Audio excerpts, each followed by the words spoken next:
بسم اللہ الرحمن الرحیم۔ قرآن کے اعجاز کا دوسرا پہلو، تیسرا پہلو اور چوتھا پہلو کیا ہے، اس پر آج ہم گفتگو کریں گے۔ قرآن کریم اصلاً کتاب ہدایت ہے، وہ زندگی کے لیے ایک دستور العمل ہے۔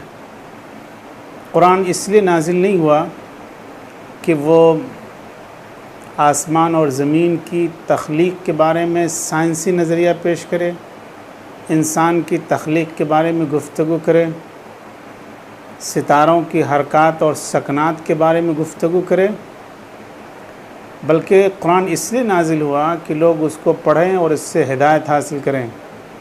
لیکن قرآن جب اللہ کی وحدانیت پر استدلال کرتا ہے، جب وہ اللہ کی نعمتوں کی تذکیر کرتا ہے، تو اس ضمن میں ایسی آیات پیش کرتا ہے جن کے ذریعے سے فطرت کے اصول کو اور کائنات کے اصول کو اچھی طرح سمجھا جاتا ہے، اور جن سے یہ ثابت ہوتا ہے کہ یہ اللہ تبارک و تعالیٰ کی طرف سے نازل کرتا ہے، اور یہ قرآن کا معجزہ ہے۔ اللہ تبارک و تعالیٰ کا ارشاد ہے، سَنُرِيهِمْ آيَاتِنَا فِي الْآفَاقِ وَفِي أَنفُسِهِمْ حَتَّى يَتَبَيَّنَ لَهُمْ أَنَّهُ الْحَقُّ۔ قرآن کریم جب پہاڑوں کے بارے میں گفتگو کرتا ہے تو وہ یہ کہتا ہے کہ پہاڑ جو آپ کو بالکل اپنی جگہ اٹل نظر آ رہے ہیں، ایک وقت ایسا آئے گا کہ یہ سب بادل کی طرح اڑ جائیں گے۔ اللہ تبارک و تعالیٰ فرماتا ہے، وَتَرَى الْجِبَالَ تَحْسَبُهَا جَامِدَةً وَهِيَ تَمُرُّ مَرَّ السَّحَابِ صُنْعَ اللَّهِ الَّذِي أَتْقَنَ كُلَّ شَيْءٍ۔ آج سائنس اس بات کی تصدیق کرتی ہے کہ ایک دن ایسا آئے گا کہ یہ پہاڑ ٹوٹ کر کے بکھر جائیں گے، اور وہ دن دنیا کا اور اس کائنات کا آخری دن ہوگا، یعنی وہ قیامت کا دن ہوگا۔ قرآن کریم بارش کا تذکرہ کرتے ہوئے کہتا ہے، وَأَرْسَلْنَا الرِّيَاحَ لَوَاقِحَ، کہ ہم نے ہواؤں کو پانی سے بھر کر کے بھیجا ہے۔ یہ بارش کا اصول ہے، اور آج سائنس بھی بارش کے اسی فارمولے کی تصدیق کرتی ہے۔ انسان کی تخلیق کے بارے میں آج سے 1400 سال پہلے قرآن کریم نے دنیا کو بتایا، جب سائنس کا کوئی وجود نہیں تھا، کہ انسان کس طرح ماں کے پیٹ میں پرورش پاتا ہے، اور انسان کی پیدائش کے کتنے مرحلے ہوتے ہیں، اور وہ کس کس پروسیس سے گزرتا ہے۔ اللہ تبارک و تعالیٰ فرماتا ہے، وَلَقَدْ خَلَقْنَا الْإِنسَانَ مِنْ سُلَالَةٍ مِّن طِينٍ ثُمَّ جَعَلْنَاهُ نُطْفَةً فِي قَرَارٍ مَّكِينٍ ثُمَّ خَلَقْنَا النُّطْفَةَ عَلَقَةً فَخَلَقْنَا الْعَلَقَةَ مُضْغَةً فَخَلَقْنَا الْمُضْغَةَ عِظَامًا فَكَسَوْنَا الْعِظَامَ لَحْمًا ثُمَّ أَنشَأْنَاهُ خَلْقًا آخَرَ فَتَبَارَكَ اللَّهُ أَحْسَنُ الْخَالِقِينَ۔ یہ وہ سائنسی حقائق ہیں جن کی طرف قرآن کریم اشارہ کرتا ہے۔ یہ قرآن کے اعجاز کا دوسرا پہلو۔ قرآن کے اعجاز کا تیسرا پہلو یہ ہے کہ قرآن کریم غیب کی باتیں بتاتا ہے، یعنی ایسے واقعات کے بارے میں بتاتا ہے جن کا علم اللہ کے سوا کسی کو نہیں۔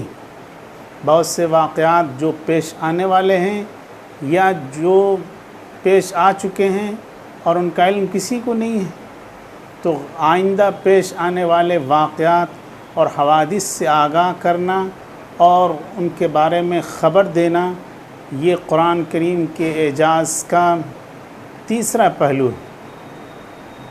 اسلام کے ابتدائی دور میں روم اور ایران کی جنگ ہوتی رہتی تھی، اور مسلمانوں کی خواہش تھی کہ روم کی فتح ہو جائے اور ایران شکست کھا جائے۔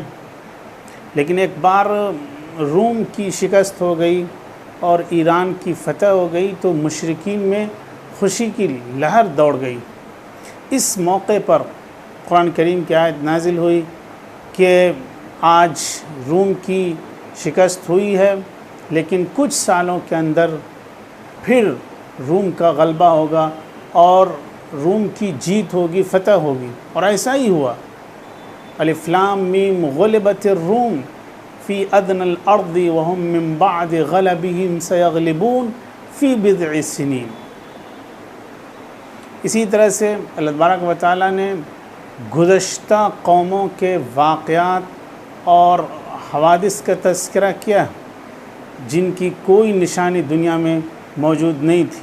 وہ امتیں جو مٹ گئی، وہ قومیں جو فنا ہو گئیں، جو زوال پذیر ہو گئی، ان کے ساتھ جو اللہ کا معاملہ ہوا اور جس طرح ان کو نیست و نابود کیا گیا، ان کو تباہ و برباد کیا گیا، قوم عاد، قوم سمود، قوم ہود، قوم لوط، فرعون، بنی اسرائیل، ان سب کا تذکرہ اللہ تبارک و تعالیٰ نے قرآن کریم میں کیا ہے۔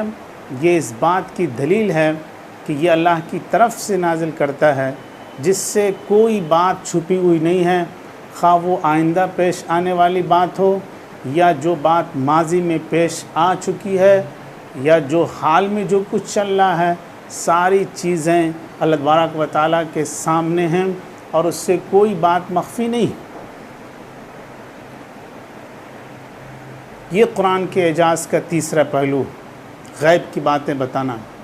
قرآن کے اعجاز کا چوتھا پہلو ہے قرآن کے الفاظ کی فصاحت، عبارت کی بلاغت اور اس کی قوت تاثیر۔ قرآن میں کوئی ایسا لفظ نہیں ہے جو سننے میں گراں گزرتا ہو یا جو ماقبل اور مابعد کے اعتبار سے جس کا تلفظ بہت دشوار ہو اور جو فٹ نہ بیٹھتا ہو۔ قرآن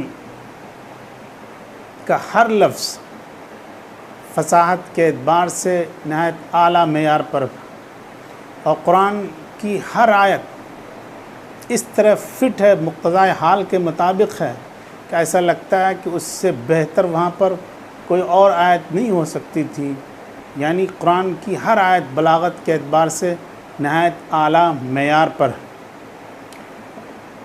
یہ بات اور یہ حقیقت اس شخص کے سامنے اچھی طرح عیاں ہے، اس بات کو اچھی طرح وہ شخص محسوس کرتا ہے جو عربی زبان سے واقف ہے، جو عربی زبان کی تشبیہات سے واقف ہے، اس کی مثالوں سے واقف ہے،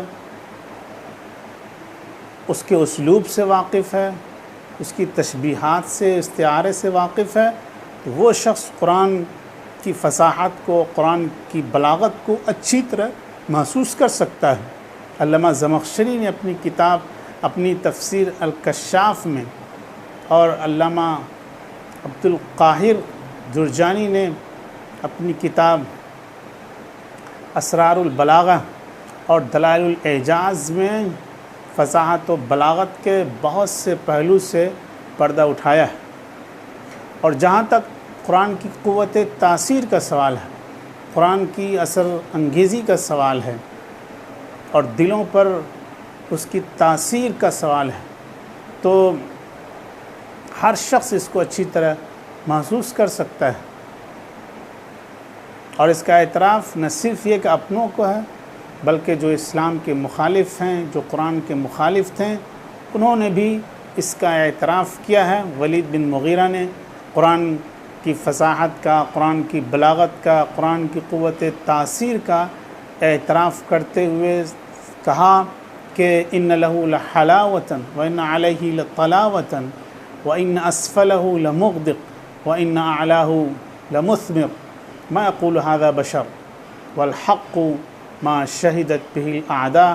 حقیقت وہ ہے، سچائی وہ ہے جس کی گواہی دشمن بھی دینے کے لیے مجبور ہو جائیں۔ یہ قرآن کے اعجاز کے چند پہلو ہیں جو آپ کے سامنے بیان کیے گئے۔ آج کی گفتگو میں بس اتنا ہی۔ والسلام علیکم ورحمۃ اللہ وبرکاتہ۔